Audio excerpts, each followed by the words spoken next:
Three races into the Winstel Cup Series Racing 2004 season. From the high banks of Daytona to the treachery of the Rock, now over 40 drivers come to Las Vegas Motor Speedway, each one of them rolling the dice, hoping to go hit it rich without busting the bank. You're watching the Winstel Cup Series Racing live from Las Vegas Motor Speedway here on Aero Broadcasting Network. Good evening, ladies and gentlemen. My name is Joe Cortez. Carmen, Sienna, as always, joining me in the booth. And Carmen, this ought to be a fun race. All these great drivers with cars that are set up for not for failure, but certainly a challenge for everybody on the track. Yeah, it's going to be an interesting race here this afternoon. Obviously, a lot of different variety we've seen the first three races of the season, from Daytona to Rockingham. This is probably the smoothest of the three, and this is still a hot and bumpy racetrack. You're going to see drivers slide around a lot because now there's more heat in the track than what we saw at Daytona and at Rockingham. That's going to make it a lot of fun here tonight. It's an all-out sprint race once again, but there's more space than what we had at Rockingham. Rockingham, it was a bit elbows out, a bit physical. You're going to see a little bit of physicality tonight, but shouldn't be nearly as much with that space that everyone has to run. You can also now run the apron on the front straightaway. That's an extra lane if you need it going around the racetrack. Though what we've seen in practice so far, most drivers may not need to use it, but this is exciting. Just seeing the different variety and seeing the different challenges that have stepped forward. We've had two race winners in two races. Do we see 3 out of 3 to kick off this season? So far, the answer to that question may be Brendan McGee's the fastest right now on track, and he's been consistently fast all week. If Rockingham was elbows out, then I guarantee you this race is going to be knives out for everybody out there on the track. Over 40 drivers tonight, should be a good field. No one's going to go home. As Carmen mentioned, 2 drivers so far winning 2 races, the first 2 races of the season. Of course, you saw it here. You saw both of them here on ABN. Gabriel Mauricio winning at Daytona International Speedway. Tyler Head coming in with 1 start at Rockingham, takes the 1 win on the season. So 2 wins, 2 drivers racing. We could see a 3rd one here as we take a look at the top 10, which should be coming on your screen any second now. Gabriel Mauricio leads in points after that dominant win at Daytona. Thomas Lewandowski in second, only 9 points behind your leader, Evan Lack, Dylan Roberts, and the winner of the Winstel 400, Emily Howe, rounding out your top 5. It's still within striking distance. Jonathan Hernandez, Chrissy Ryan, Sean Peleg, Mark Parkhurst, and Chris Champeau rounding out your top 10. If the season finished today, these would be your top 10 in the chase. The fortunate good thing is this isn't the end of the season and still plenty of racing left to do. Yeah, absolutely. Obviously, you talk about the top 10 there. The top 10 make it in. What isn't mentioned there is that 10th place is a tie right now between Chris Champeau and Mike Rasmus. Both of them have the same amount of points. Just Champeau has a better finish in the first 2 races of the season. That's very important to think about going into this. Mike Rasmus finished on the podium at Rockingham last week, looking to do so again. It's going to be a tall order to do so. Rasmus sitting 14th fastest in practice so far in this final run. Chris Champeau looking where he's at the moment, down in 22nd at the moment. So he's still got some work to do here, especially here at Las Vegas. These intermediates seem to be a little bit more in favor of Rasmus there, but there's a lot of drivers that have stepped forward. Again, talk about Brendan McGee. You look at Dylan Roberts, who once again looks strong. Timothy Latham, let's see if he can rebound from a bad race last week in the 84 car. Jacob Potak in the 46, he's on track again in the top 5. Same with Evan Mellinson, Evan Locke, Matt Taylor, Jose Salas Jr., James Walls, and Parker Alexander in that top 10. Those are drivers that we've seen near the top of the board all week long, going through practice and getting ready for this race. That is a really key indication as far as who's got the pace so far, and we're going to see that, especially in qualifying, how well that translates here in Las Vegas. It is a very, very warm track today. 60 laps is a sprint race around this mile-and-a-half track, 20 degrees of banking in each set of the turns, as you see the current practice standings as they are right now at the top of your screen. The biggest thing to watch out for tonight is, as Carmen said, it's a very, very hot track. It's a rough track, which means it's going to be not only a bumpy ride, but it is going to take a number on those tires. We're told that the window for pit stops should be about 20 to 22 laps on fuel only. However, it would not surprise me if we see 3 or 4 pit stops as a result of those tires starting to fall off faster than they did at Daytona, and arguably faster than they did at Rockingham. Yeah, this is a very difficult track. I was able to test drive one of the cars during the week, just sort of get a feel for what the drivers are dealing with in these race cars. These cars are not easy. 750 horsepower in these cars. Again, they've like to slip and slide around a lot. The back of the car, very unstable, especially as those tires get up the temperature. You've got to manage that because they can flash fire almost in terms of how the heat comes to those tires as qualifying gets ready to begin here. We saw Dylan Roberts there, second fastest in practice, looking to be at the front of the field here in qualifying. We'll see how that transitions over into qualifying. But again, just looking at qualifying, very quickly, you're going to see drivers try to maximize the temperatures we have here. And hopefully, you see the haze over the track right now. That's how hot it is here. It's a very, not only is it like a heat, but it's a very dense, humid heat that goes with it. So that is a very big indicator of how difficult this track is going to be and how different it has been compared to the last 2 races, and how different it has been from the rest of the week. This is the most humid it's been all week, too. And when you have humid temperatures, it does a number to those engines, which means they're going to have to manage running those engines in traffic as well. If you run it too hard, you're going to pop that weasel and see your opportunity go to the bottom. We're following right now Dylan Roberts, the 8 machine. He was second fastest in practice as he used the apron for his first of two qualifying laps here. 10 minutes allotted for qualifying. Everybody will have their chance to run 2 laps around this very bumpy track. Roberts does a number through turns 1 and 2, scrubs up early. He'll go now down the back stretch, almost scraping that wall, diving into turns 3 and 4, using that low lane right up against the white line, scrubs back up. And now is he going to go back on the apron, or is he going to stay high? He will choose to go back down the apron, turns his first lap, and that is going to be a quick lap, currently top of the pole. Yeah, really good lap time there. 29.72 by Dylan Roberts. Brandon McKissick in second place right now as things currently stand, but a lot of times beginning to filter in. We'll look now at Gabriel Mauricio, who's just now getting on track in that Silver Bullet.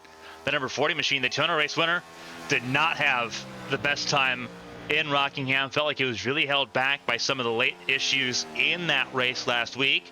Looking to really rebound again. Points leader, so things could definitely be worse for the 40 car, but looking to get that 40 Dodge near the top of the board if possible on his lap now.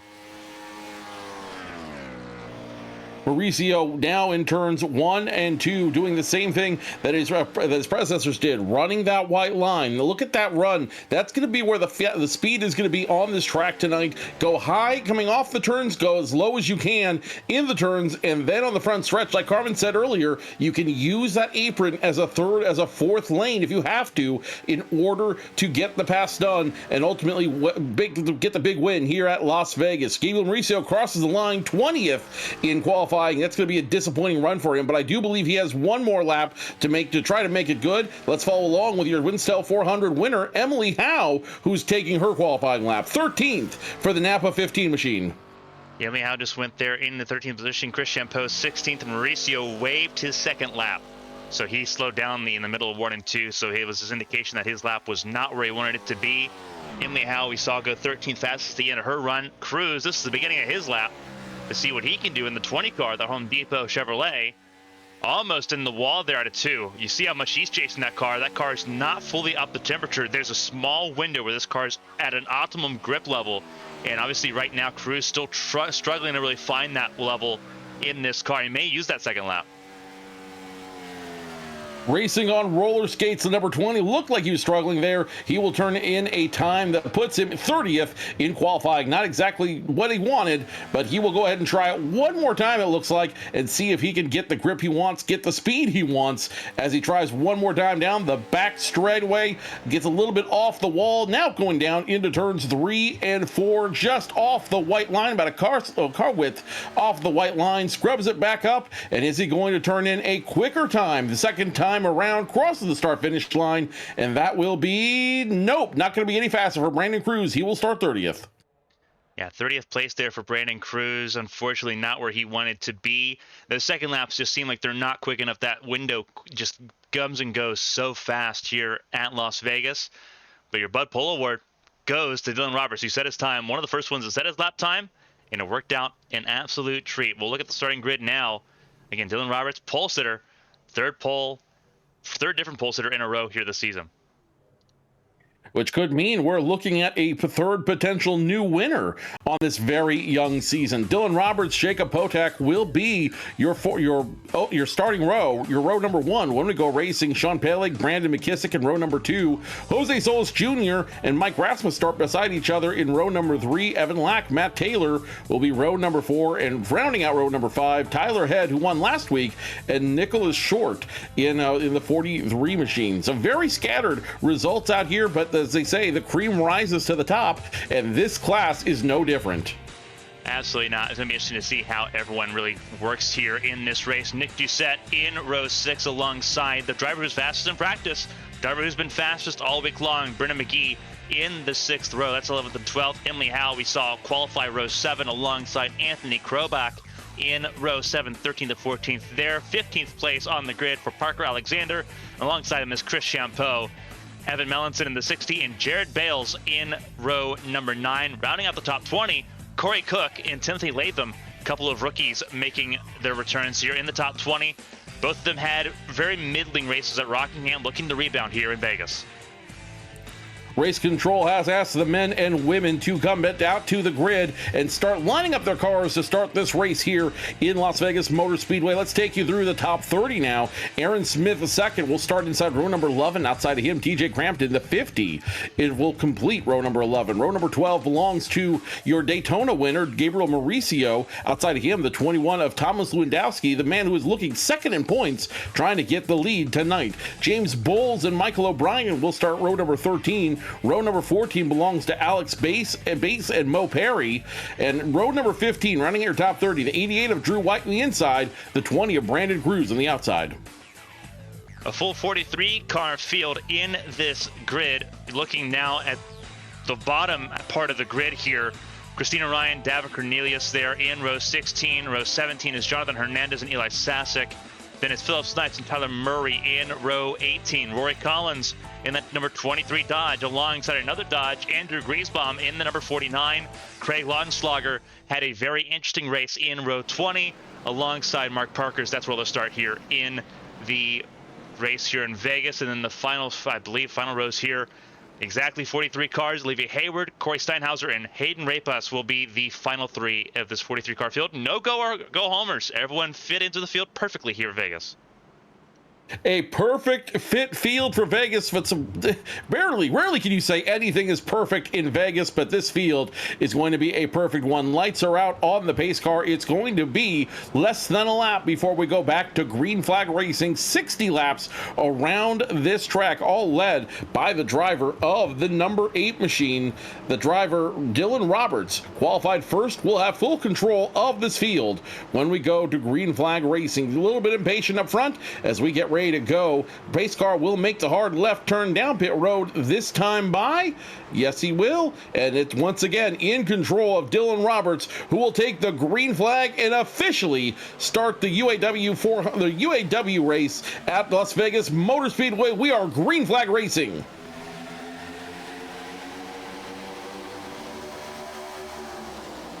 So Dylan Roberts now immediately under fire from the blue car on the outside. It's side by side. They go into turns number 1 and 2. Outside lane has the advantage, and it's going to be Potak, who's got a good run on the outside. He will now dive to the inside. He could lead lap number 1 through turns 3 and 4. He's got the advantage over Roberts, and it will be Potak who will lead lap number 1 here in Las Vegas.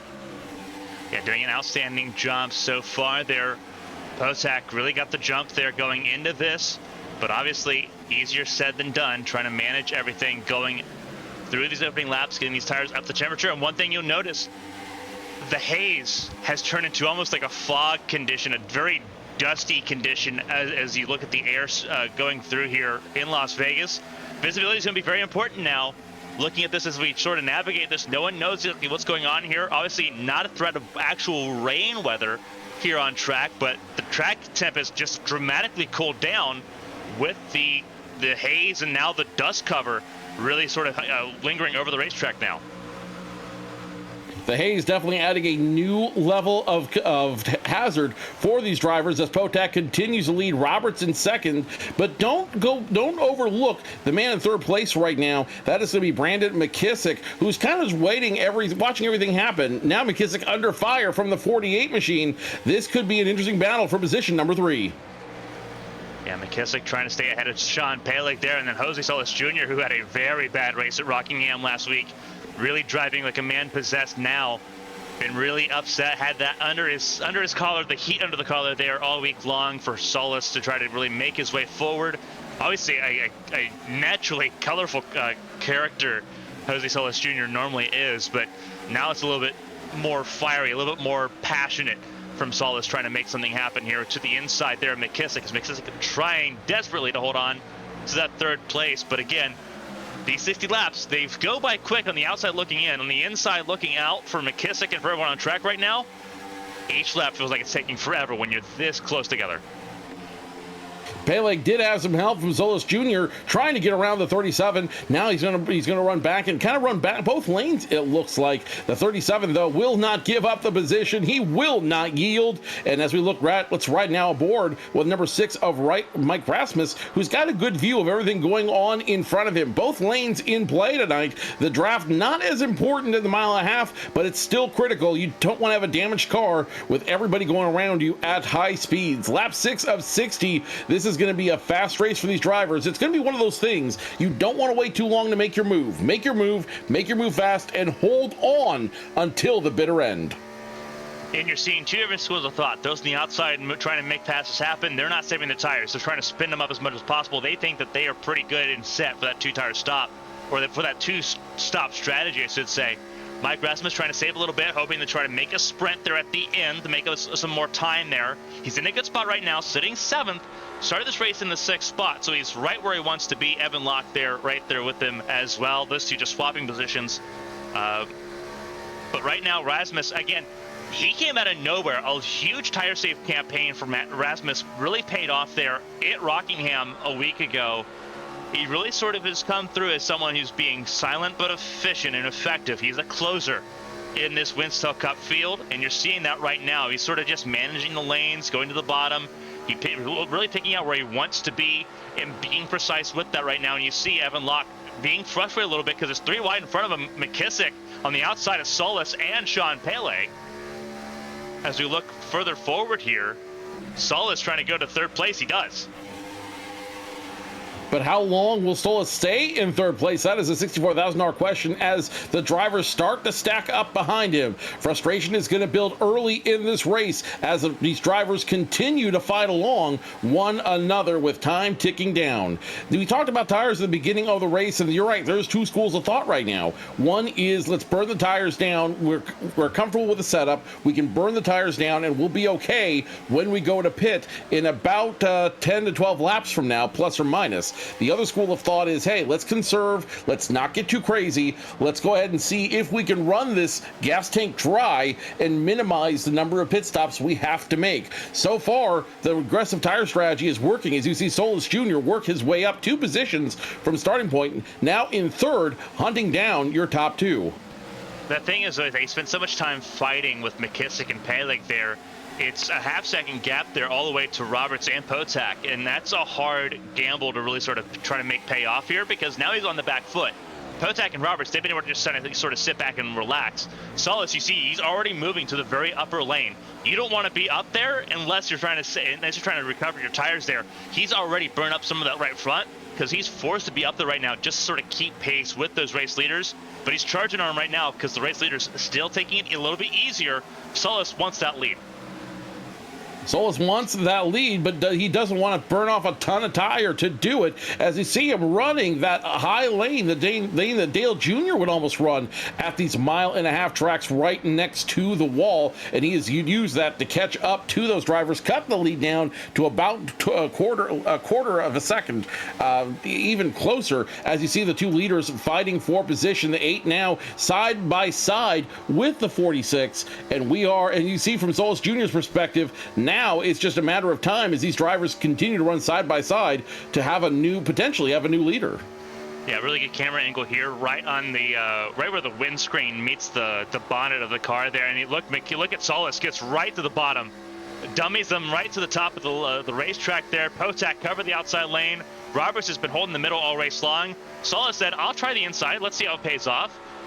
Couldn't get it to stick all the way, but now Roberts tries to go back to the bottom, and it leaves the middle open right there for Solis to get a really good run if he can.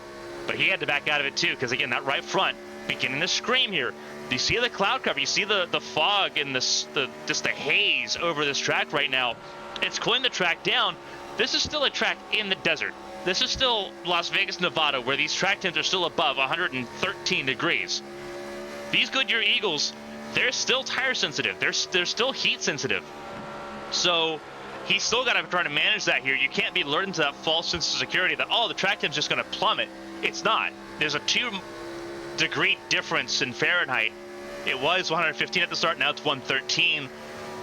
That's not a huge variable in difference as far as how these tires are going to feel, especially with how rough Solis has been running those tires. And you're going to see that here. He's trying to run back to the bottom now, trying to find a way to go, but you see that he's stalled out here as Potak's hit the wall. Potak hits the wall hard, and that's going to send him going backwards in this field. He was running at first for a while. Now the 46 of Potak will drop all the way down to 5th and may still lose position as everyone around him goes around. Potak will be the first one down pit road, as it looks like he may have hurt those tires, if not blown one. We'll catch up with him in a minute. Dylan Roberts, now your leader, as he's got an angry hornet's nest of drivers behind him. You mentioned this at the start because you hedged your bets that there could be some drivers that burn those tires out quicker and could come down pit lane before that fuel mileage takes place. We just saw the race leader do that.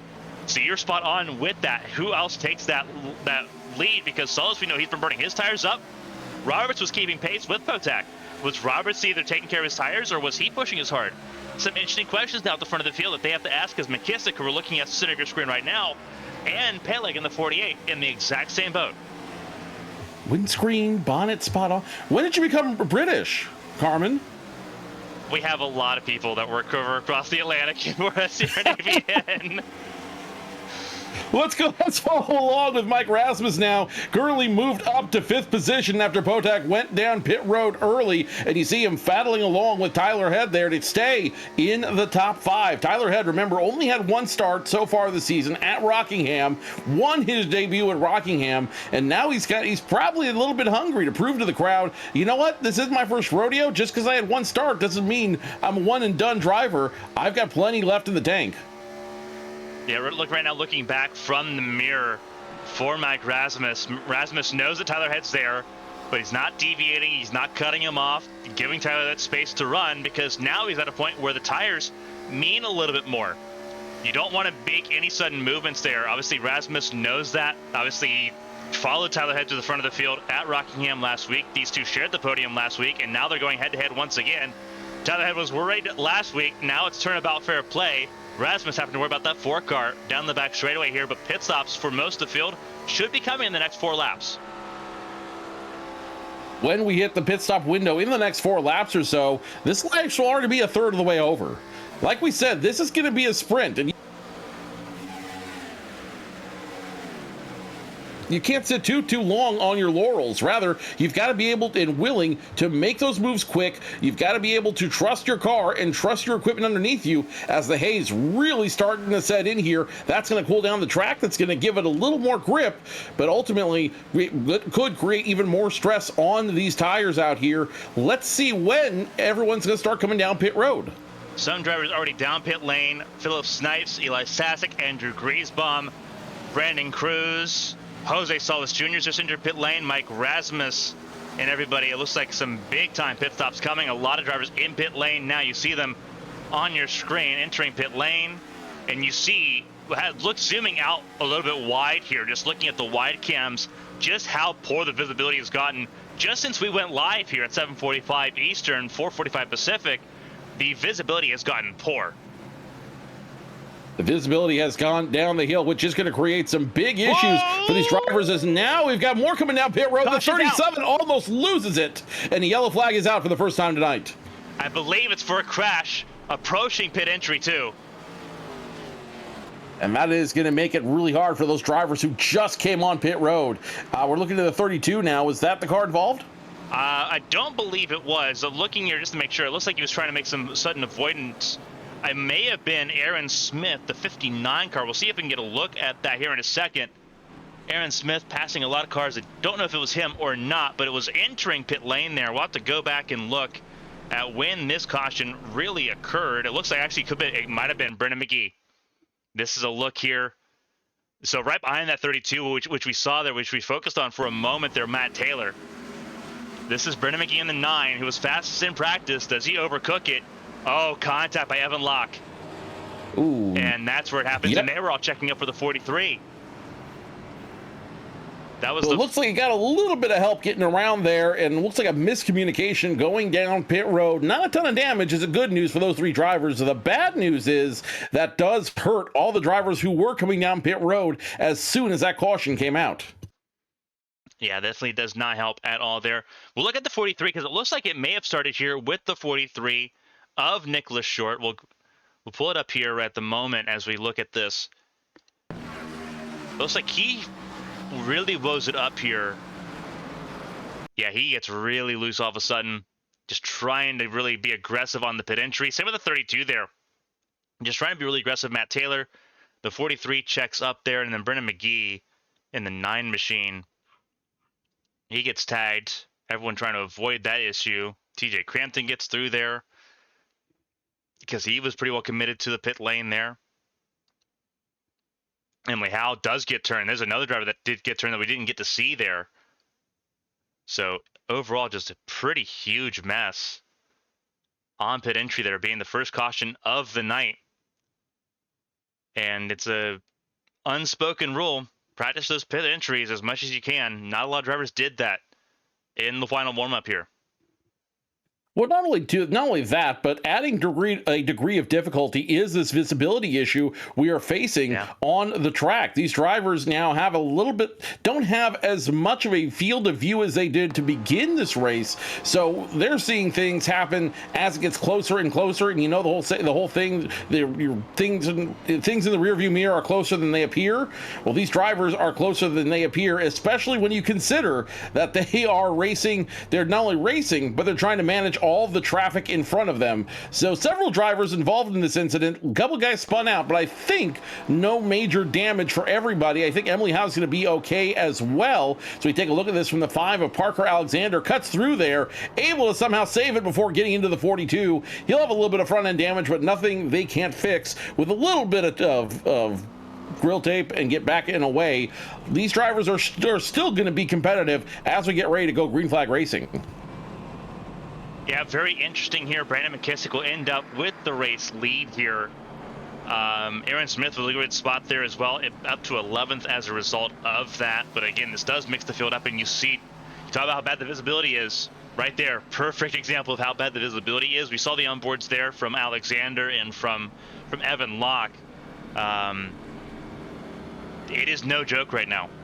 It really isn't. It is, and these are some of the roughest conditions as a driver, especially in stock cars.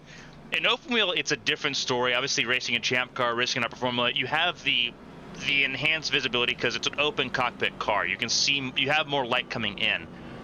You're in a box in these cars, so it's a lot darker inside the cockpit as a result. Anyway, your visibility is already reduced. You can't turn your head a whole bunch. You're pretty well reduced as far as what you can see visibility wise.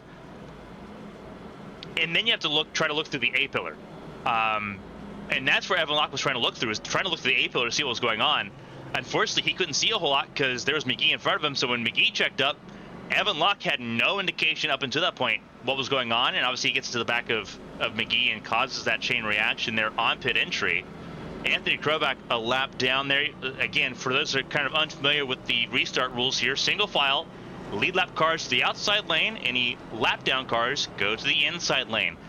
Give some of those lap down cars a chance to really try to fight to really get their laps back here, try to let them mingle in with the leaders here on these restarts. There is the free pass.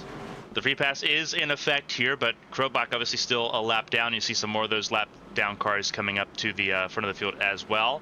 But Brandon McKissick leading Dylan Roberts and Sean Peleg to the front of the field. About a half lap left to go before we go back to green flag racing. Brandon McKissick will be your leader, the driver of the number 8 machine. That belongs to Dylan Roberts. He will start position number 2, and behind them, Sean Peleg starting position number 3. Rasmussen Head rounding out your top 5. This time around, the Forced Racing Ford Mustang pace car will make the hard left turn down pit road, and Brandon McKissick will be the man in control of the field when we see the green flag fly one more time. Green flag should be in the air any second now, and it will be. Here we go. McKissick gets the run as he passes those lap down cars. We're going to have a race back on our hands. And again, already almost halfway through this race. That's how quick this race has already been flying by. McKissick now has the challenge of trying to hold on to the race lead that he's not had because he was so busy fighting Jose Solis Jr., Dylan Roberts, and everyone up in front of him. Now, Solis is stuck mired in traffic in 6th. Roberts is behind him. He doesn't seem too aggressive at the moment. And Sean Peleg sitting a little further back as they try to accordion back to the front of the field. McKissick right now doing some wherever the driver behind him goes. Let's see, you see in the cockpit right now, as we go in cockpit with him, wherever the driver of that 8 machine goes, wherever Roberts goes on track, you guarantee McKissick is right there in front of him. You guarantee McKissick is going to keep the block going as much as he can. He is trying to keep this lead as long as he can in order to try to keep Roberts from passing him, and that's a strong strategy move on his part. The longer he can keep that car up front, the longer he can frustrate the 8 of Dylan Roberts, we're riding with right now, the better his chances of winning this race. Roberts, though, a very experienced driver. He knows what he's doing out there. He's got just as much opportunity to win as the next man. Yeah, and you see right now, both of them holding on to that white line for dear life. This is still interesting because it's still an easy one-stop race to the end of the race from here. Very easy to make that happen at this point in time. 38 cars on the lead lap, pretty well straightforward in terms of how that's going to have to be managed. But everyone's still working out pretty well. Going in the back straightaway, still on board with Dylan Roberts here. We'll actually move back a little bit. We'll move back to Jose Solis Jr., who's been entertaining to watch as he tries to move back into that top 3. That's where he's at right now. In 4th, trying to get around Peleg once again. This took him forever to do the first time. Let's see if it takes him any quicker to get around him this time and try to go after the race lead. Single file racing is what the top 4 are doing right now. As you see, Solis now making a big run on the outside. He looks like he gets past the 48 of Peleg. He's got the 3rd place position. Can he hold on to it? He's got a myriad of other drivers. The high line is the place to be. They have abandoned the 2 drivers on the low side. But Solis just tagged the wall. He got a little bit flying too close to the sun. Call him Icarus, because that was the double-edged sword there. It's a lot quicker, but you're going to wear your tires out a lot more, and there's less grip up there. This is not a progressive banking racetrack like what you see at Homestead and at Kansas. You do run out of grip the further up the racetrack you go, and Solis Jr. got brave and paid for it. Looks like he just got in the marbles there, as now we have a full challenge for the lead. The 8 and 48 have hooked up, and McKissick is now under fire for the first time tonight. Roberts, Peleg, they want a shot at the lead. McKissick now trying to recover as Jose Solis gets back in line. I think he's learned his lesson. He's going to try as best he can to not get up in the marbles one more time as he dresses up the wall, trying to find some speed to get around the top three. I just noticed the law of extremes there. You had Solis on the outside up near the wall, McKissick in the middle. Roberts was dipping his left side tires below the white line, trying to get that car to continue to rotate on the bottom of the racetrack. We had both extremes of the how far you want to run in the corners going on there, because right now, and you've seen right now it's Robertson and Solis going head to head with McKissick in front of them in clear. You had them just trying to find any way to get an advantage and try to make room on the race leader. Now they're stuck with each other behind the race leader. Stuck with each other is a good way to put it, because as you see, Solis Jr. able to move all the way up to second, now wants to try for first. These guys are kind of stuck with each other right now. They are at they're at the mercy of Brandon McKissick, who controls first place right now, and now they're trying to get him into an unforced error. They're trying to get in his head. They're trying to figure out what they need to do to get him to make a mistake and give up the blocking that he has done so well. The good news for those drivers behind him is we're about 6 to 8 laps away from another round of pit stops as the sprint race continues, and I think this race can and will be won or lost on pit road. It very much can be, especially if we have more green flag pit stops, or if we have another caution interrupting green flag pit stops that we had last time. That could be a really big indicator of how much things can change here at the front of the field. Just kind of looking through, everyone's still very razor close together. Further down the order, some of the drivers involved in that caution have not fully recovered yet. This is in the 20th position. Emily Howe going after Parker Alexander. Just further on down the order here. That's just where they're at right now. They're just stuck in this procession behind Tyler Murray and in front of Brennan McGee. Several of the cars involved in that caution right here, and they're just not able to go anywhere because they, as you mentioned earlier, you don't want to have a lot of damage. Unfortunately for these drivers, they have damage in the wrong area, and that's the front of the car. That's where the downforce is. That's where the grip is based out of. That's where you're generating your roll through the corner. Both these drivers now, with Howe and Alexander, they're now missing that. They're missing that advantage. They're missing that equalizer. And you see Alexander having to try to clip that white line to try to get that car to just rotate, because it's wanting to take off. It's wanting to understeer. It's wanting to get tight through 3 and 4 especially. And he's losing all his momentum, because this is the fastest part of the racetrack right here. This is where you're fastest. And he doesn't have that right now. And he's struggling with it, and it's frustrating him. They say fortune favors the bold, but if your car isn't as bold as you are, if your car cannot run as hard as you want to run, you're not going to be fortunate at all. You might as well cash in the chips and do the best you can and hang it up for when we go racing next Sunday here in the Winstel 2004 season. Meanwhile, back up front, nothing has changed. Solis Jr. is continuing to drop between second and third with fighting alongside Roberts and Peleg. And the more these guys fight amongst each other, the more the 3 of the top 4 fight amongst each other, the better it is for Brandon McKissick. It allows him to get a better run on these guys as they fight back and forth, as they try to side draft one another. It slows them down, giving advantage to McKissick. Now he doesn't have to block as aggressively. He can wear those tires a little bit slower. He can conserve everything in order to stay on the track longer and preserve his lead as we get ready for pit stops now in the next couple laps. Yeah, right now he's doing an outstanding job as things currently run, just really holding on to that race car. He spent a lot of time on the outside lane as the yellows come out again. And it's Andrew Griesbaum, I believe.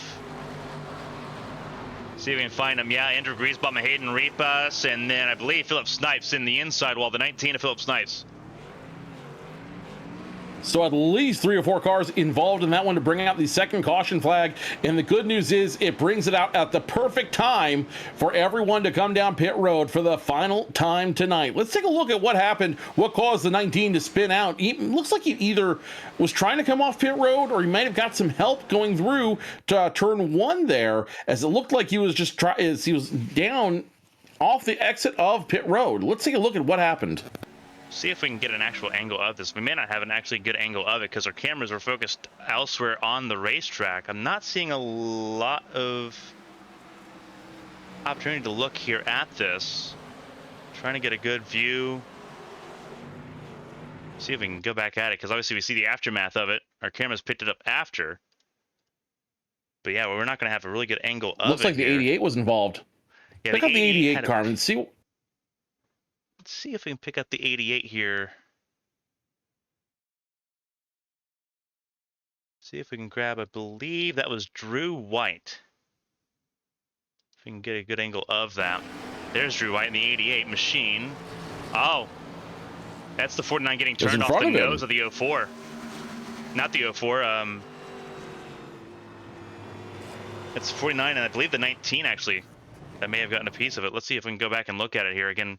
Not a lot of really good angles here for us to really look at. Let's move our way forward here.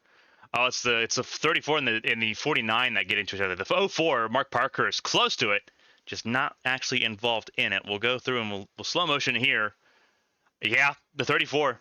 That's Corey Steinbrenner, or Steinhauser, that has just run over Andrew Griesbaum.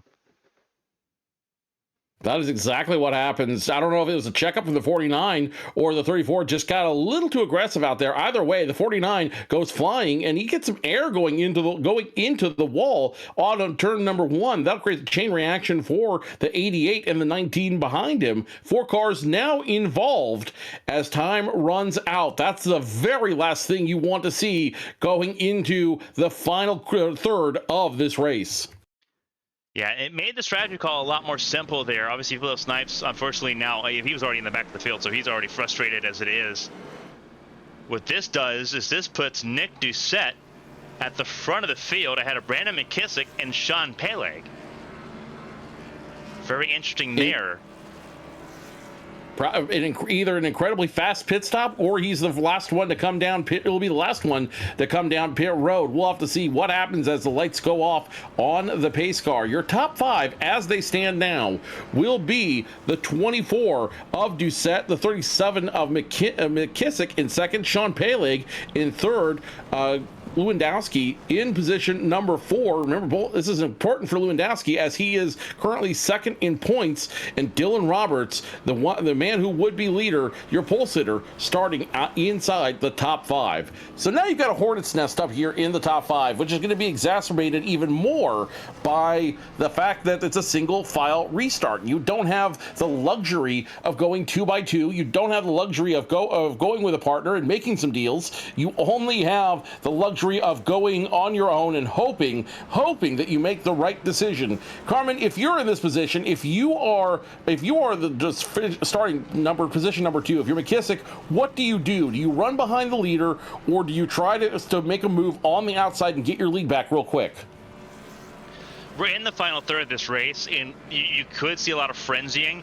Don't make any sudden moves. You're mostly looking at the car behind you, because as you saw there, Doucette just came down pit lane. So McKissick now back in the front of the field. Now you're asking the same question about Sean Peleg. Peleg's been behind McKissick all race long. I don't think he's in a hurry. He's trying to map it out. He's trying to be calm and collected. The issue is that this race could become as wild as what Rockingham was last week. We only have one green-white checkered attempt in this series. So you don't want to have that start and stop. At some point, Peleg got to kind of put pedal to the metal and try to get around McKissick. The issue is that McKissick's got the ability to sort of just put the air wherever he wants to and really sort of just keep Peleg at bay. You're really looking at Lewandowski in the 21 and Roberts in the 8, because you can only really block one car at a time here, realistically, without causing more trouble. So that's where you're looking at. And obviously you look at the drivers just outside the top 5 here. You look at Tyler Head, you look at Gabriel Mauricio, Chris Champeau, Mike Rasmus, Aaron Smith. All of them look really good as well. They're just outside the top 5 range. If something happens, if something goes belly up here in Las Vegas, they're right there to pounce. And anything can happen. Roll the dice one more time and see if you hit that lucky 7 or if you crap out, guys. This is your last chance at glory, though I don't believe we're done seeing yellow flags. Pace car will make the hard left turn down pit road, and as Brandon McKissick has been tasked to do throughout this race, he's going to have to continue driving from that rear view mirror and see if he can hold off a whole cadre of drivers who are very qualified to take take away that lead from him. McKissick sees the green flag flying. We are back down and away, scoring lap number 44, and McKissick doing what he does best, trying to keep the air off everybody behind him and keep them in line. Really good restart there by McKissick over Peleg. Lewandowski had nothing on Jose Solis Jr., who moves up to third in a heartbeat. Really quick on the pounce there. But we've seen this before. He's flashed his tires several times in this race. With 16 laps to go at the line, does he have enough time to make something happen and avoid those tires falling off? That's the next question now, as Dylan Roberts really squeezes down on him on the front straightaway. I guarantee you what his pit crew, this pit chief is telling him right now: smoke him if you got him. Go for the gusto. Don't even worry about the tires. We have nothing left in the garage anyways. So he continues to run low in the third place position, trying to, and caution is out. And this is a lot of cars involved. You see all the cars just scrambling down the back straightaway. But yeah, Steinhauser again with some damage. That's the 0-1 of James Bowles. Big time contact there for him. Caution out once more, and you mentioned it. Don't think we were done with cautions. We weren't. Not even close there. And this is on the colder tires. This is further back in the field. Let's go back and look at what happened in this. Ooh, this could be interesting. Oh, turns the 36. That's Olivia Hayward that gets turned around there by the 01. Oof. And they're hooked together. There's the 60. Nowhere for Melanson to go. Yikes, that is some carnage. A lot of carnage there. And then the 34 gets turned off the wall there. Everyone just still scrambling to avoid all the melee because cars still coming to a stop. Sometimes, Carmen, you hit yo 11. Sometimes you 7 up, 7 out, hit the caps, and are forced to cash it in for another day. And it looks like we'll probably have a couple drivers here. We're going to try to keep it on the track, but it would not surprise me if they cash in and call it a night here at Las Vegas Motor Speedway. But unfortunately, that is just how it goes. Let's go ahead and ride along board with Evan Melanson, driver of the 6 machine, and see his perspective through all of this. And you see it right there. He sees the 0-1 getting out of place, nowhere to go, just ramps underneath him, and that is going to create some major damage for both those cars. I would be surprised if the 60 is back on track when we're back green flag racing. Yeah, that's going to be very difficult. We'll back it up here with James Bowles in the 01 machine, driving the USG Sheetrock 01 car. Olivia Hayward just taking it easy. The 01 just tags just a little bit and just gets run right through by Melanson, who had nowhere to go, unsighted there. That car's still rolling, but how healthy is it going to be? Yeah, it's not a healthy car, and it's certainly not a happy car, and I guarantee you the driver is even more frustrated out there as well. Let's run on the 36 of Olivia Hayward, see what she's seeing as this all happens, and as we go through, she's... Oh, wrong camera there. Or maybe the right camera, because you see from the back, from what it looked like for her, you see the lot of damage right there, a lot of craziness going on, spinning around, and that's got to create some damage as well for the driver of the 36 machine. Yeah, a lot of cars just trying to make their way through there for Olivia Hayward. Again, you saw, this is right off the top of her mirror there. Everything that she was seeing in the rearview mirror, she had no idea that the one was going to come up at that rate of speed and just kind of turn her there on the inside lane. Hayward didn't do anything really super egregious in that. But you see there's some cars coming back out on track. The 01 going to be one of those cars coming back out on track. Looks like the 60 may be out on track still as well. Evan Melanson maybe, yeah. Evan Melanson's already right back up here, and you see how unhealthy that car looks. Yeah, there are going to be a lot of drivers who are not going to make it to this next green flag run, and that is definitely going to be the end of the night for several drivers, competitively, if not literally as well. McKissick will remain your leader, and behind him, the 48 of Sean Peleg remains. So So really nothing has changed up front. You still have McKissick, Peleg, and Roberts, your top three, but the driver of that 29 machine still remains a wild card. Jose Solis Jr. has been up and down that top three all night long. The question is, does he have enough, and can he figure out a line that works for him to take away the lead from McKissick?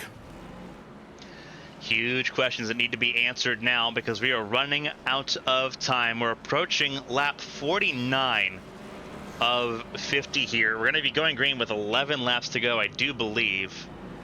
Yep, that is the indicator. We have 1 lap to green. We are going green with 11 laps to go. Again, we have 1 green-white checkered if we need it. But now it's go time. As you mentioned there, Sean Peleg has to make a move. Jose Solis Jr., he's got to do the same thing all over again now. Dylan Roberts in front of him again. Going to be very interesting. Tyler Head in the top 5 as well. All very interesting. Carmen, I'm just going to call it right now. We're going to need that green and white checkered finish. The way these guys have been racing hard, the way all the guys and girls out here have been aggressive with this drive, we're going to need that green white checkered finish, and I've got a feeling that even that is going to be a bloodbath as everybody puts their cards on the table here at Vegas and wants to be the one standing in victory lane when all is said and done. McKissick will be your leader when we come back to Green Flag Racing in just about a quarter of a lap now. The drivers are in turns number 3 and 4, and as you see the running order as it stands across your screen right now, but all eyes are on the 37 of McKissick as he gets ready to go Green Flag Racing one more time, scoring 11 laps to go. When we get to the start-finish line, the first racing Ford Mustang pace car makes a hard left turn, and now McKissick, 11 laps to glory. Can he hold on? Can he win? Green flag back in the air, and it's McKissick down and away, but here comes Peleg, here comes Roberts, and here comes Solis Jr. all the way down on the apron, trying to make a pass. Yeah, everyone trying to go time here. Obviously, we saw at the back of the field. Now it's this way at the front of the field.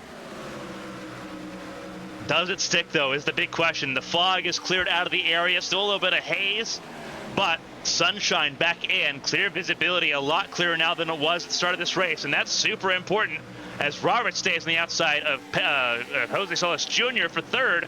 Keep an eye on that 4 car and the 40 as they try to make their way up to the podium places. 10 laps to go at this juncture. It continues to be McKissick leading both lanes, but as you see from that wide view, they are 2 by 2 all the way down the backstretch, almost 2 by 2 going into turns 3 and 4, and Solis still the odd man out, still trying to do everything he can, hooks the apron, trying to get it rotate faster, but the 8 will not give up position. The 8 continues to fight. Now here comes the 4 of Tyler Head. He says, I want to make it a double-double. I want to go 2 for 2, but he's going to be backed up by Solis Jr. and company. Yeah, right now you're seeing this with Solis, with Head, with Mauricio in this top 6 group. Everyone's still trying to file their way through here. 9 laps to go, coming to 8 laps to go at the line. Side by side, the 2 race winners so far this season went side by side with Head, getting the advantage over Mauricio. But time beginning to run out. If you're going to make a run for McKissick, and it's 3 wide behind this group, with Lewandowski, Champeau, and Smith 3 wide. Trying to make magic happen there on the back straightaway. Aaron Smith had to back out of it, but that was wild there on the exit of 2. Emphasis on magic as they go into 3 and 4. They're trying to make some kind of magic happen because every spot is just a few more points. And you have to remember, Lewandowski only started this race 9 points down from Mauricio in order to try for the lead of the points lead of the series. So he's doing everything he can, trying to close that gap, as it were, and try to stay competitive for when we go into the chase later this season. But right now, the top 6 all in line with one another. All trying to psych each other out, all trying to get the other one to try to make a mistake. So far, no dice as McKissick continues to lead with 6 to go. Yeah, big time moves all throughout the field here. Single file for those first 6 cars. Peleg trying to figure out how he can make a move. He doesn't have a lot of help going his way. Further back in the field here, you see this is just outside the top 10. The scramble for that 10th spot, so crucial, so vital at the moment. Corey Cook being put 3 wide by the wounded Parker Alexander. There's the 32 of Matt Taylor, and there's the 25 Alex Bates right there alongside with, as well as Brendan McGee and Emily House. Some fast cars trying to make their way forward as much as they can to limit the damage in the points here tonight. 5 to go.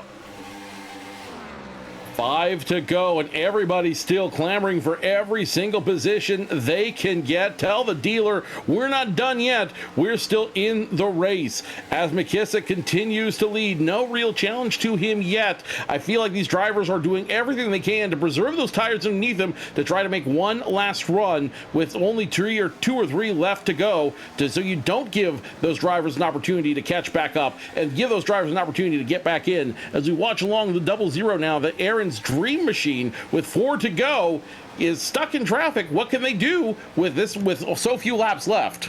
This is where everything can get bad. If there's going to be a green white checker, it's going to start in this group, unfortunately. And that's what I was talking about before. Brendan McGee got really loose out of turn 2 and almost in front of the rest of the field, and everyone had to scramble. That was exactly what I was looking for, is seeing if someone was going to have a mistake at the worst opportune time. 3 to go. We almost had a green white checkered attempt. We may still yet. The race isn't over yet. Give it time. Give it time. The race is not over yet as we ride along with that number 9 machine still stuck in traffic up front. No big changes as everyone continues to run. Oh, here we go. Here we go. Trouble in the back. Trouble in the back. It's Lewandowski. Lewandowski's one of them. On the inside lane, Alexander and Matt Taylor. Told you, Carmen, we're still going to have a shot at the green white checkered yet, and now it's going to happen. Thomas Lewandowski started in the back, now is just stuck in the back. Remember, he was up towards the front. He was in the top 10 earlier. Now that points gap between him and Mauricio may grow a little bit wider, as Lewandowski is going to have 2 laps effectively to try to work his way back up the field and pick up as many more points as he can. Tough break for Lewandowski. Yeah, really rough break there for Lewandowski here. We'll go back and look at it in our instant replay here, and this is what you're going to be looking at. You're looking at Matt Taylor in the 32, Lewandowski in the 21, and the 84 at Timothy Latham.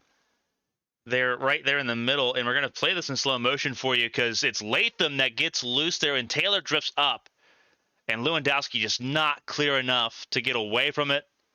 Parker Alexander there in the 5. He gets a piece of this as well. Parker Alexander, he's going to have a hard shot into the wall here. Oh. Yeah, this car's both 32 and the 5 came completely off the ground there.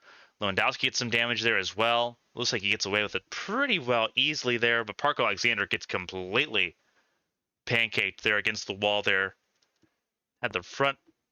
Had the rear of that car come off the ground. We'll look at it one more time, look at it from a different camera angle. From one of our other camera shots, and just gets clipped. Yeah, nowhere to go there for the 5 of Parker Alexander. He goes straight into the wall, and how that car is still running is beyond me. How they're able to keep that driver's able to keep that going, I am shocked that he's able to do that. But down and away he goes, but this could be the end of his night, and you see Lewandowski now on pit road. I'm sure they're going to do everything they can to try to get that car back on the race. Parker Alexander also down on pit road, but I think his night's done. Lewandowski down and away. Matt Taylor also to the attention of his crew as you see Lewandowski pass. He may still have a chance to run some laps, but effectively his day is over. Yeah, not a good way to end this race. It's so close to the end of this race for so many drivers, and now it's McKissick still to lead this race. He has to survive one more restart. McKissick will be your leader on the final restart as you see him trying to keep the heat up in those tires. So McKissick is the man who would be king. Can he hold on for 2 more laps? Peleg will start position number 2, Roberts in 3rd, Solis Jr. in 4th, and Tyler Head rounding out your top 5. Looking back through the top 10, Mauricio in 6th, Short in 7th, Champeau 8th, Smith the 2nd in 9th, and Latham rounding out your top 10. So if you're in the top 10, though, I feel like you still have an opportunity to win this race. All you have to do is navigate someone else's mistake, and you've got a shot at taking home the trophy here. Absolutely. Obviously, you look at Nick Short, the 43 car, Nicholas Short there in 7th. Been quiet. Haven't really spoken about him much in this race today. He's done a fantastic job there in the top 10. Timothy Latham, who was in the middle of that last caution, got away without being really a big factor of it. Now in the top 10 there, as he just browsed and perused through the rest of the field here. Keep an eye on, obviously, Davin Cornelius there. He's been just silently picking up places, slowly in that 77 machine. Anthony Kroback back on the lead lap here. Got his whip around a couple cautions ago. Now he's in the fight to try to really pick up some position, to pick up some points. Because we're approaching this point now where it's becoming more, not only is it about being in the top 10, but about being in the top 35 in points. The provisionals from last season, they end in 2 races. So now you have to worry about being in the top 35 in points, because if you're outside the top 35 after the 5th race of the season, now you're not locked in. Now you have to worry about making sure you qualify your way in. If we have Gurgle Homers, we've had 43 cars on the dot for these races, we could see more and more cars come into this field like we did at Daytona. We're expecting a lot more cars, obviously, at Charlotte, the 8th race of the season in April. So obviously it's important now to not only be top 10, but be top 35 as well. Kroback right now on that fringe, trying to make sure he stays above that line here once we get through, especially getting through Texas and everything, getting into that top 35. So here it is. We are on the cusp of the final restart tonight. It will be Brandon McKissick up front. Sean Peleg right behind in position number 2. In position number 3, it will be the 8 of Dylan Roberts. Behind them, Jose Solis Jr. and others, and on everyone else for that matter, wanting to take a shot at winning. It's all in the hands of McKissick. It's do or die time at this point, and if he can hold on, he will be your third unique winner of the season. 3 races, 3 winners. That's definitely up on the board tonight. 2 more laps to decide this race here at Las Vegas Motor Speedway, and it will all come down to who has the better start, who has the better drive, and who can make the track work for them when all is said and done. Pace car is off. Now it is up to the 36 of McKissick. It's all in his hands as a green flag flies. I'm checking the 37 of McKissick is down and away, but here comes Peleg. He's going to go high quick, and and McKissick's going to be under fire very quickly. The issue is that Dylan Roberts came in and took the inside lane away from Peleg. Peleg was trying to work McKissick up the racetrack to go low. Roberts filled that gap, and now Solis has nowhere to really go except for towards the wall again. And we've seen that not really work out well for Solis, because now he's getting passed there by Tyler Head. McKissick still in front as Solis fights alongside Head. 1 to go. White flag is out this time by. The race is over. After the next flag, and it will be McKissick continuing to do that rear view mirror driving he has done so well, continuing to block and frustrate the 48 and the 8 on the backstretch for the final time. McKissick continues to frustrate them, hold them back into turns 3 and 4 one last time. Nobody's trying to make a move. No one's got enough power to make the run, and it will be Brandon McKissick, your 3rd new winner in 3 races for the 2004 Winstel Series. Had to survive all those race starts at the end of that race and did so successfully. Dylan Roberts gets a good result out of that, as does Sean Peleg, a much needed result there. See some cars burning out there further behind. It looks like an accident there further behind. A little bit of congratulatory bumps there by the 37 who gets turned there by Mauricio. Too much congratulations there.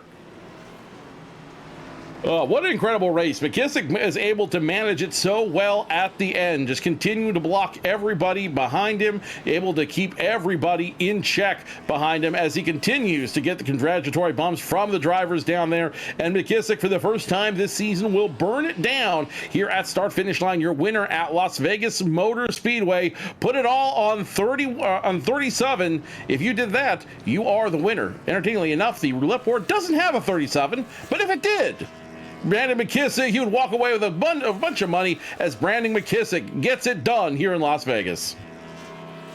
Yeah, big time result there for McKissick. Getting a well-fought result. He's going to burn it down. Well-deserved. Ahead of Sean Peleg and Dylan Roberts. They round up the podium. We'll hear from our podium finishers here in just a moment. from McKissick. It can't get a lot sweeter than that.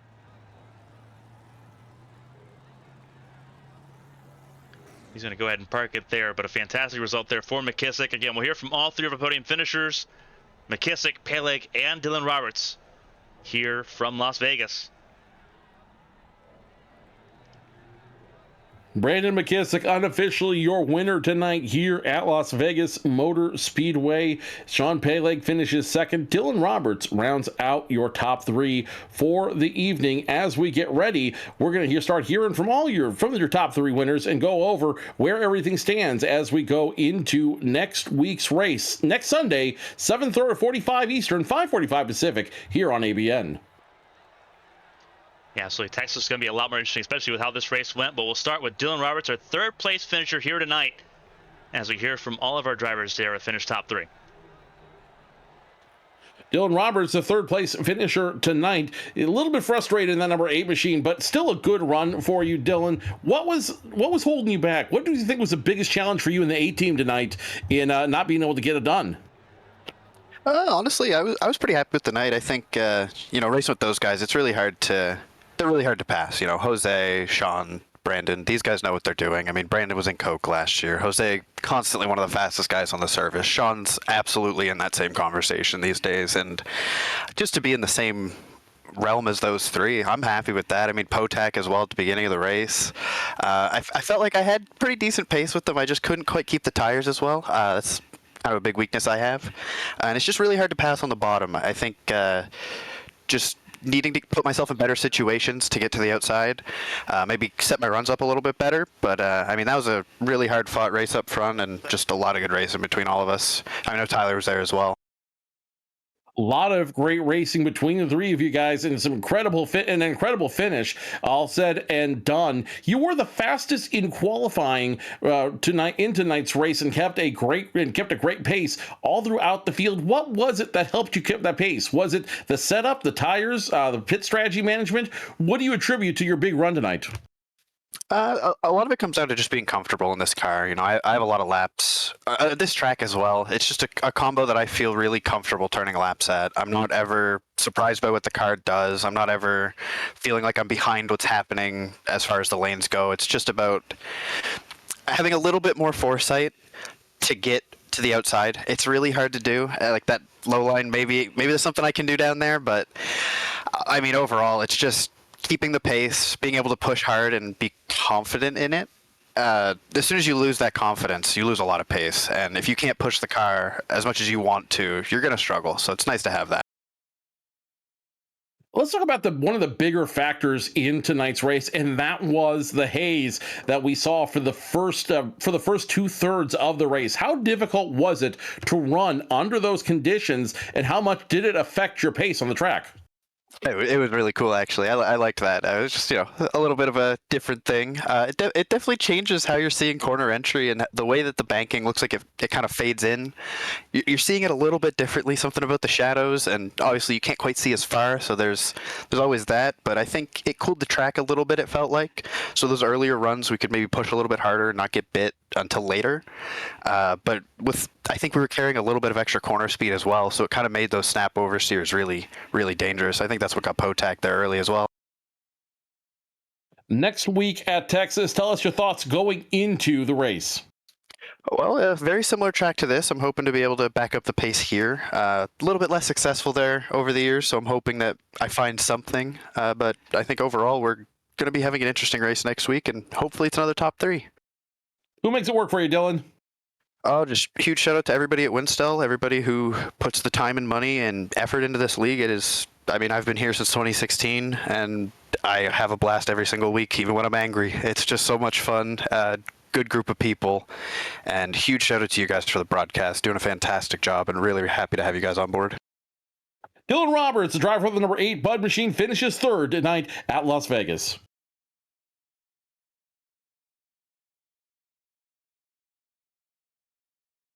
Sean Peleg, the 48 machine, coming in second tonight. And I got to ask, Sean, you had a great drive. You had a great battle there with the 37 of McKissick.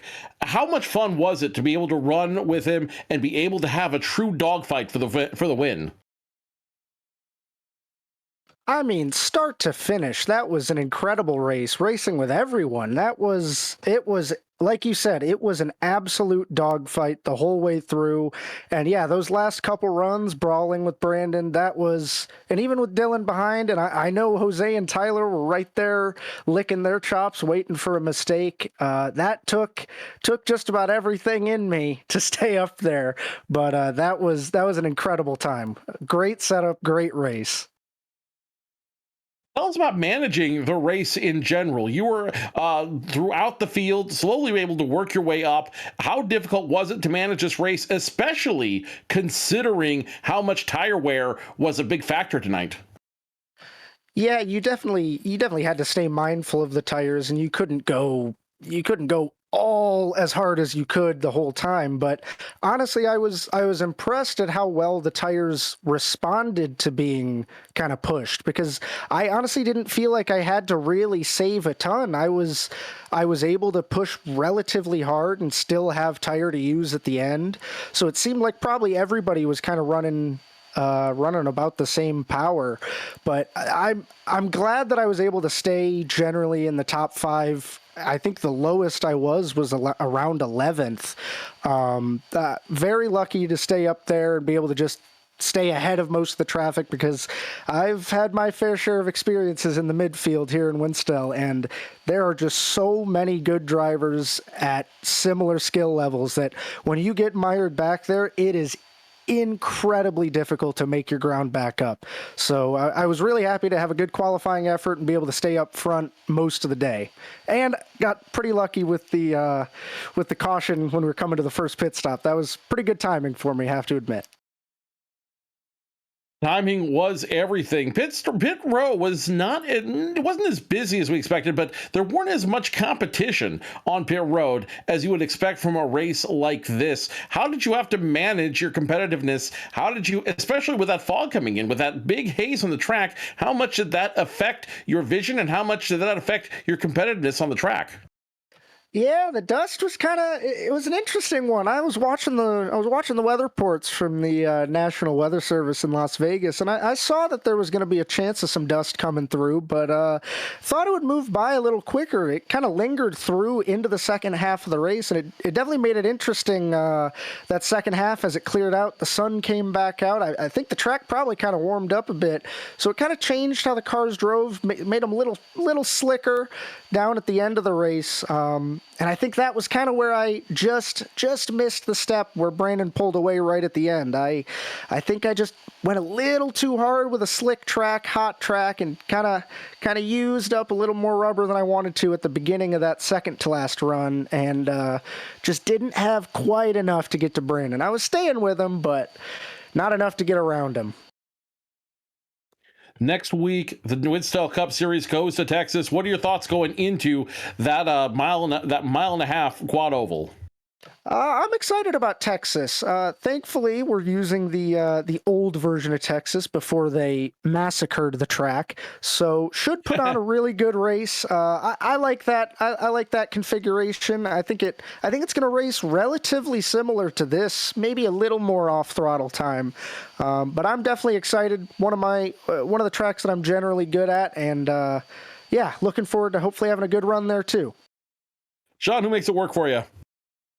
Oh, everybody around here. A big thank you to Brennan McGee for putting on Winstel for all these years. You know, it's 2024. I've been racing in Winstel since 2017. So just Brennan, all the admins, all the group of people that make Winstel what it is, the great races week in and week out, and the great laughs during the week. It is just big thanks to everybody making it such a great time, such a great series to race in.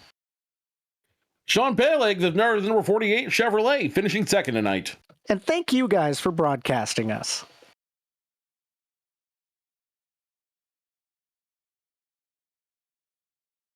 Brandon McKissick is now the third new winner in 3 races so far in a young Winstel 2004 season. And Brandon, congratulations on the win. Walk me through that green-white checkered finish. Were you nervous at all that you had basically an angry pack of hornets driving behind you? A little bit, yeah, because this is basically super on throttle. Like, he didn't have to lift that much the entire race, so I knew that as the leader every lap, they would have decent draft behind me. And I was just worried for, first off, spinning the tires, because that's something I like to do during short runs sometimes. And second of all was, again, the strong draft, like getting loose into a corner, out of a corner, and having somebody get a run on me. But thankfully that didn't happen. And once that didn't happen, I knew that I was going to be okay. But yeah, that's what I was worried about the most. Something we talked a lot about up here in the booth is you were doing a lot of rear view mirror driving. How were you able to so well manage the race and keep everybody behind you and ultimately keep everybody at bay, especially when they have those fast runs coming up? Well, running a Gen 4 race here a few months ago helped me out because I was able to learn like how to kind of pace this car better than I used to, and part of what I knew to do was to not let anybody get around me at this track because I was saving, and I screwed up on that at first early on in the race. I ran the top, and it wasn't as good quite yet, but as the race went on, I figured out the grooves better and like what works and what doesn't, and from there on, I was able to easily kind of hold off anyone who tried to get around me, and also be able to maintain my tires just enough to where I would be fine and hang on. Brandon, you've raced at some of the top levels in the iRacing world. Where does this win in the Winstel Cup Series rank for you? How does this rank among your accomplishments?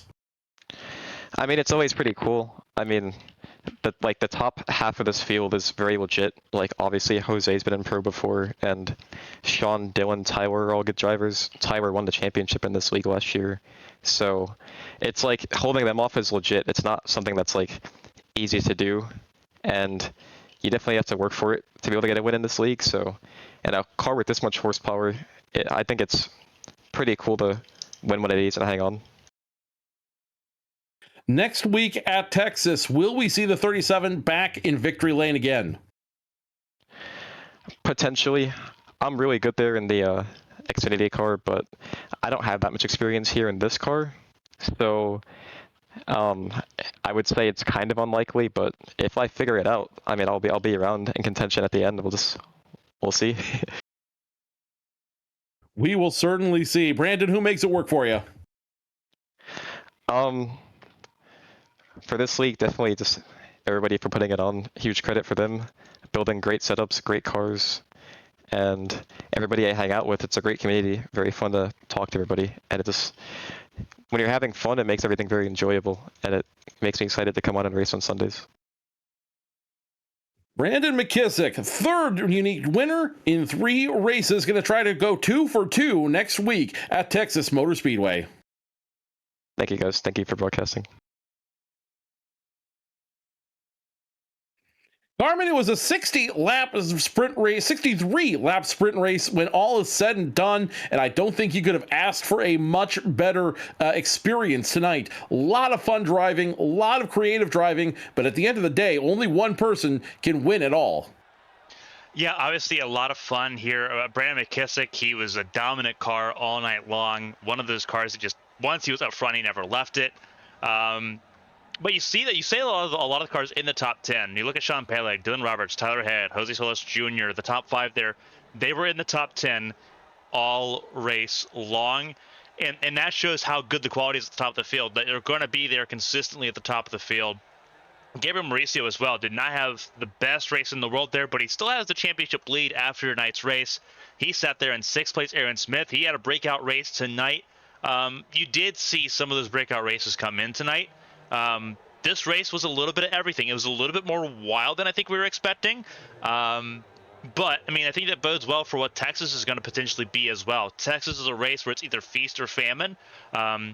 With how these first races are going, I think a lot of people are going to be very hungry, and there's going to be a lot to really sort of feast on and really sort of break through when we go to Fort Worth there next week. Don't forget, ABN is back on the air this week. Be sure to join us on Wednesday, 8 p.m. Eastern, 5 p.m. Pacific, when Champ Car goes live from the 3/4 mile track at Richmond Raceway. You won't want to miss that. Open wheel racing at its finest this Wednesday, 8 p.m. Eastern, 5 p.m. Pacific, here on ABN. Of course, don't forget to follow us on Twitter /X/ whatever you call it these days. ABN Esports _US for the esports side. ABN_studios for the broadcasting side of the show. From all of us here at ABN, we thank you for watching. Thank you for being a part of the show tonight. We appreciate every one of you, and we appreciate, of course, our partners at the Winstel Racing Series for inviting us to broadcast at Las Vegas Motor Speedway. On behalf of my partner and the boss lady, Carmen Sienna, my name is Joe Cortez. Thank you so much. We'll see you next Sunday when we go racing from Fort Worth at Texas Motor Speedway. Good night, everybody.